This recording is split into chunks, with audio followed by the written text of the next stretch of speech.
Hello and नमस्कार दोस्तों, मेरा नाम है अनुभव। आप देख रहे हैं यूनिक एप्साइट्स।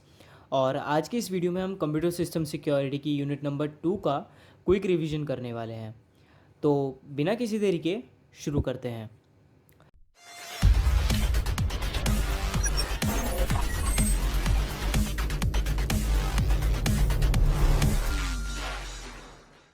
तो दोस्तों, यूनिट नंबर 2 की जो शुरुआत होती है वो होती है कन्फाइनमेंट प्रिंसिपल से। कन्फाइनमेंट प्रिंसिपल के अंदर टोटल 2 पॉइंट्स हैं मेनली, जो सबसे ज़्यादा इंपॉर्टेंट है। जैसे कि सबसे पहला है prevent server from leaking information. इसके अंदर जो ये वाला जो प्रिंसिपल है, ये हमारी इन्फॉर्मेशन को लीक होने से रोकता है फ्रॉम अ सर्वर। ये जो प्रोसेस होता है ये डिसअलाउ करता है कुछ एक्शंस को होने से।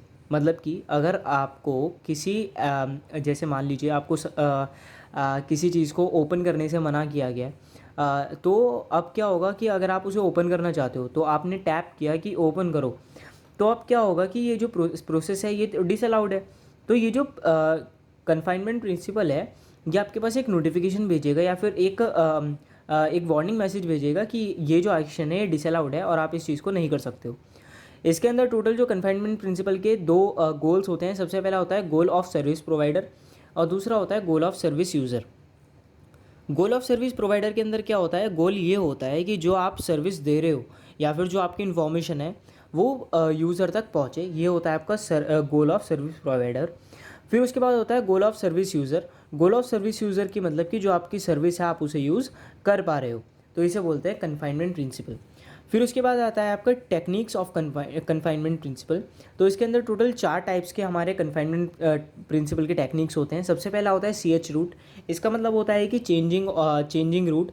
फिर उसके बाद आता है आपका जेल किट्स। फिर उसके बाद आता है free BSDL jail and then system call interposition.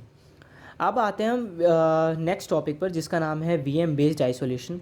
ये एक मोस्ट इम्पॉर्टेंट टॉपिक है, इसके अंदर से ज़्यादातर क्वेश्चंस पूछे ही जाते हैं। अब VM बेस्ड आइसोलेशन है क्या? VM बेस्ड आइसोलेशन का मतलब है कि वर्चुअल मशीन बेस्ड आइसोलेशन, कि आप जो भी काम कर रहे हो वो आपकी वर्चुअल मशीन में होगा। जैसे आपको अगर आपको पता ही होगा कि जैसे कि आपका VMware हुआ या फिर ओरेकल का हुआ वर्चुअल बॉक्स। तो ये जो सारे होते हैं वर्चुअल मशीन्स होती हैं, जिनकी मदद से आप एक और ऑपरेटिंग सिस्टम को अपने कंप्यूटर के अंदर चला सकते हो। मान के चलिए कि आपके कंप्यूटर के अंदर विंडोज़ इंस्टॉल्ड है, लेकिन आप यूज़ करना चाहते हो लाइनक्स को। तो आप दोनों को साइमल्टेनियस तो यूज़ नहीं कर सकते। तो इसीलिए आप विंडोज़ के अंदर क्या इंस्टॉल कर सकते हो, एक वर्चुअल मशीन इंस्टॉल कर सकते हो। और उस वर्चुअल मशीन के अंदर आप इसको लाइनक्स को या किसी भी ऑपरेटिंग सिस्टम को इंस्टॉल कर सकते हो। अब फ़ायदा क्या होता है इस तरीके के वर्चुअल मशीन को यूज़ करने का? सबसे पहले तो ये आइसोलेटेड होता है। मतलब कि इसका जो मैक एड्रेस होता है या फिर IP एड्रेस जो होता है या जो भी चीज़ें होती हैं, कंपोनेंट्स होते हैं, वो चेंजेबल होते हैं। आप उनको अपने रिक्वायरमेंट्स के हिसाब से एडिट कर सकते हो, चेंज कर सकते हो। तो ये हुआ VM बेस्ड आइसोलेशन, और ये बहुत ही ज़्यादा यूज़फुल है और बहुत ही ज़्यादा आजकल तो हर एक कंप्यूटर के अंदर मिलता भी है कि आप वर्चुअल मशीन्स का यूज़ कर सकते हो। तो फिर आते हैं हम types of virtual VM based isolation पर। तो टोटल 4 टाइप के VM बेस्ड आइसोलेशंस होते हैं। सबसे पहला होता है प्रोसेस वर्चुअल मशीन्स। दूसरा होता है सिस्टम वर्चुअल मशीन्स, इसको हम हाइपरविजर वर्चुअल मशीन्स भी बोलते हैं। फिर उसके बाद आता है होस्टेड VM और उसके बाद आता है हार्डवेयर VM। फिर उसके बाद आता है आपके नेक्स्ट टॉपिक, जिसका नाम है रूट किट। तो रूट किट के अंदर क्या होता है कि एक ये कलेक्शन होता है कई सारे टूल्स का, जो आपको इनेबल करता है एडमिनिस्ट्रेटर लेवल के एक्सेस करने में किसी भी कंप्यूटर या फिर नेटवर्क का। लेकिन ये लीगली भी हो सकता है और इलीगली भी हो सकता है। मतलब कि अगर आप एथिकली करते हैं, अच्छे से करते हैं, आप अपने ही सिस्टम पर कर रहे हैं, देन इट्स गुड। लेकिन अगर आप किसी और के कंप्यूटर पे कर रहे हो विदाउट उसके एक्सेस, तो ये एक इलीगली होता है और ये उसमें भी आता है, हैकिंग में भी आता है। सो फिर उसके बाद हम आपके बात करते हैं डिटेक्शन ऑफ रूट किट में। तो डिटेक्शन में टोटल 3 वो होते हैं, टाइप्स होते हैं। सबसे पहला होता है बिहेवियरल बेस्ड मेथड। फिर उसके बाद आता है सिग्नेचर स्कैनिंग। फिर आता है आपका मेमोरी डंप एनालिसिस। तो दोस्तों ये थे 3 डिटेक्शन। तो दोस्तों आगे बढ़ने से पहले अगर आपने हमारे चैनल यूनिक एप्साइट्स को अभी तक सब्सक्राइब नहीं किया तो प्लीज़ सब्सक्राइब कर दें। वीडियो को लाइक कर दीजिए अगर आपको इन्फॉर्मेटिव लगी हो, हेल्पफुल लगी हो, या दोस्तों मैं आपकी किसी भी तरीके से हेल्प कर पा रहा हूँ, तो प्लीज़ इस वीडियो को लाइक कर दो, दोस्तों को शेयर कर दो और प्लीज़ चैनल को सब्सक्राइब कर दो। चलिए आगे बढ़ते हैं। तो फिर आता है आपका टाइप्स ऑफ रूट किट। जो आपके टाइप्स होते हैं वो होते हैं टोटल 5 टाइप के। सबसे पहला आता है आपका एप्लीकेशन रूट किट, फिर कर्नल रूट किट, फिर boot loader, then hardware and firmware, and then virtualized rootkit. तो ये होते हैं आपके 5 टाइप के रूट किट्स, जिनके बारे में अगर आप थोड़ा बहुत जानते हैं तो इट्स बेटर, क्योंकि आपको कॉपी भरने में आसानी होगी, क्योंकि आप जैसे जानते ही हैं कि एक नॉन क्रेडिट सब्जेक्ट है, लेकिन आप जितनी ज़्यादा लिखोगे, आप जितनी ज़्यादा इन्फॉर्मेशन आप दोगे उसको इन्विजिलेटर को, तो उतना ही ज़्यादा बेनिफिट होगा। तो इट्स बेटर कि आप ज़्यादा से ज़्यादा इन्फॉर्मेशन को अपने साथ लेके जाएँ और ज़्यादा से ज़्यादा इन्फॉर्मेशन आप कॉपी के अंदर लिखें। फिर आते हैं हम प्रिवेंशन ऑफ रूट किट। तो इसके अंदर टोटल 4 टाइप के हमारे प्रिवेंशंस होते हैं। सबसे पहला होता है अवॉइड ओपनिंग सस्पिशियस ईमेल। जो आपके सस्पिशियस ईमेल्स होते हैं उनको ओपन मत कीजिए, उससे आपके कंप्यूटर के अंदर मेलवेयर, वायरस या ट्रोजन कुछ भी जा सकता है, जिसकी वजह से रूट किट कंट्रोल उसको मिल सकता है हैकर को। फिर आता है avoid downloading crack software. Crack software को इंस्टॉल नहीं करना है। इंस्टॉल सॉफ्टवेयर अपडेट, क्योंकि इसके साथ हमारे सिस्टम के अंदर कुछ टाइप के एंटीवायरस भी इंस्टॉल हो जाते हैं, जिनकी मदद से हमारा जो फाइट करने में हेल्प होता है किसी भी वायरस या फिर किसी भी सस्पिशियस थिंग से। फिर आता है आपका anti malware software with rootkit detection. तो ये थे हमारे 4 प्रिवेंशंस। फिर आता है हमारा इंट्रूशन डिटेक्शन सिस्टम। तो इंट्रूशन डिटेक्शन सिस्टम क्या होता है, आईडीएस क्या होता है, ये मेनली हमारा डिटेक्ट करता है वल्नरेबिलिटी को। किसको डिटेक्ट करता है? वल्नरेबिलिटी को किसी भी सिस्टम में। अब ये टोटल 4 टाइप का होता है। सबसे पहला होता है आपका network IDs, host based IDs, perimeter IDs, VM based IDs. तो ये होते हैं आपके 4 टाइप के आईडीएस। और फिर उसके बाद आते हैं हम कंपोनेंट्स ऑफ आईडीएस पे।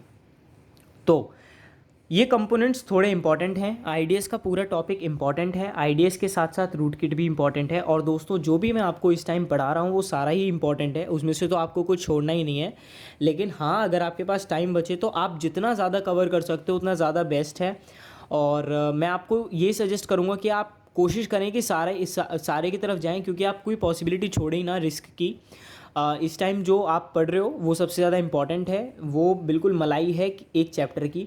लेकिन कभी कभी ऐसा भी होता है कि जो एग्ज़ामिनर होता है वो दूध में से भी कुछ पूछ लेता है। तो इट्स बेटर कि आप ज़्यादा से ज़्यादा करके जाएँ। तो चलिए कंपोनेंट्स ऑफ आईडीएस देखते हैं। तो सबसे पहले स्टार्टिंग होती है इंटरनेट से फिर पैकेट डिकोडर में जाती है चीज़ें, पैकेट डिकोडर से फिर प्री प्रोसेसर से डिटेक्शन इंजन से लॉगिंग एंड अलर्टिंग सिस्टम पे, फिर उसके बाद आउटपुट मॉड्यूल से, और फिर उसके बाद आउटपुट अलर्ट और लॉग टू अ फाइल। तो ये होता है आपके कंपोनेंट्स। तो होप सो इसके अंदर तो कोई दिक्कत नहीं होगी। फिर आता है आपका Unix user IDs. Unix user IDs जो होती हैं, इसका मतलब क्या होता है कि मान लीजिए आपका एक लाइनिक्स सिस्टम आप रन कर रहे हो, तो उसके अंदर यूनिक्स यूज़ हो रहा है या फिर कोई और ऑपरेटिंग सिस्टम यूज़ हो रहा है, तो उसके अंदर सिंपल सी बात है आप लॉगिन आईडीज़ का यूज़ करते हो। तो यहाँ पे भी सेम मतलब यही है कि आप यूज़र आईडीज़ का यूज़ करोगे। तो यहाँ पे टोटल 3 टाइप की यूज़र आईडीज़ होती हैं। सबसे पहला होता है real user ID, effective user ID, saved user ID. तो अब रियल यूज़र आईडी जो होती है उसके पास सारे एक्सेस होते हैं। इफेक्टिव यूज़र आईडी का मतलब क्या होता है कि वो होती तो बिल्कुल रियल यूज़र आईडी की तरह है, लेकिन उसके अंदर हम एक्सेस कंट्रोल कर सकते हैं। एक्सेस कंट्रोल मतलब कि आप उसे जब चाहो जब नॉन इफेक्टिव कर सकते हो, इफेक्टिव कर सकते हो, नॉन इफेक्टिव कर सकते हो। जैसे कि हमारे होटल्स होते हैं, होटल्स के जो रूम्स होते हैं उसके अंदर ज़रूरी नहीं है कि मान लीजिए कोई गेस्ट आया तो रूम ऑपरेशनल है, अगर नहीं है तो रूम तो ऐसे पड़ा हुआ है ना खाली। तो इसी तरीके से इफेक्टिव यूज़र आईडी होती है। फिर आती है आपकी saved user ID. Saved user ID मतलब कि जिसके पास ना जो राइट्स होते हैं वो सेव्ड होते हैं। जैसे कि हमारा कॉलेज है, तो कॉलेज के अंदर जो हमारे डीन सर हैं उनके पास जो राइट्स हैं वो अलग होंगे, उनकी यूज़र आईडी अलग होगी, उनके पास राइट्स अलग होंगे। डायरेक्टर के पास राइट्स ज़्यादा होंगे, डायरेक्टर से कम डीन के पास होंगे, डीन से कम फैकल्टीज़ के पास होंगे, असिस्टेंट प्रोफेसर्स के पास होंगे, उनसे कम स्टूडेंट्स के पास होंगे, और उनसे कम वर्कर्स के पास होंगे अगर उनकी आईडीज़ होंगी तो इसी तरीके से जो राइट्स हैं जब सेव्ड होते हैं ना तो उनको बोलते हैं सेव्ड यूज़र आईडी। तो दोस्तों ये था हमारा यूनिट नंबर 2 का क्विक रिवीजन CSS का। तो दोस्तों होप सो कि आपको ये समझ में आया होगा। अगर आपको कुछ भी डाउट है तो प्लीज़ मुझे कमेंट सेक्शन में ज़रूर बताइए, और बताइए कि आप नेक्स्ट वीडियो कौन सी चाहते हैं। और दोस्तों साथ ही साथ 2 मार्कर्स को करना मत भूलिएगा। 2 मार्कर्स बहुत इंपॉर्टेंट हैं और बहुत चांसेस होते हैं कि आपको ज़्यादातर नंबर वहीं से मिल जाएं। और इस वीडियो के अंदर मैं आपको एक चीज़ और बता दूं कि पासिंग मार्क्स जो हैं वो 30 टू 40 हैं, मतलब कि 30 नंबर और 40 नंबर के बीच में वेरी करते हैं कि कभी कभी आपको इंटरनल और एक्सटर्नल मिला करके 30 नंबर लाने हैं या फिर इंटरनल और एक्सटर्नल दोनों को मिला करके 40 नंबर लाने हैं। इसके ऊपर कोई वो नहीं है, कन्फर्मेशन नहीं है, लेकिन हाँ 30 नंबर तो लाने ही लाने हैं इफ़ यू वांना पास। क्योंकि जितने भी मैंने वो मार्कशीट्स देखी हैं उसके अंदर जिन जिन के बच्चों के 30 नंबर हैं वो बच्चे पास हैं। तो इंटरनल और एक्सटर्नल दोनों को मिला करके आपको 30 नंबर लाने हैं to get pass in any non credit subject. So दोस्तों आज के लिए इतना ही। होप सो ये वीडियो आपको हेल्प करेगी। प्लीज़ हमारे चैनल को सब्सक्राइब कर लीजिए, वीडियो को लाइक कर दीजिए, शेयर कर दीजिए अपने दोस्तों को और हमारे साथ ऐसे ही बने रहिए। जब तक के लिए जय हिंद, जय Bharat. Thanks for watching unique app sites.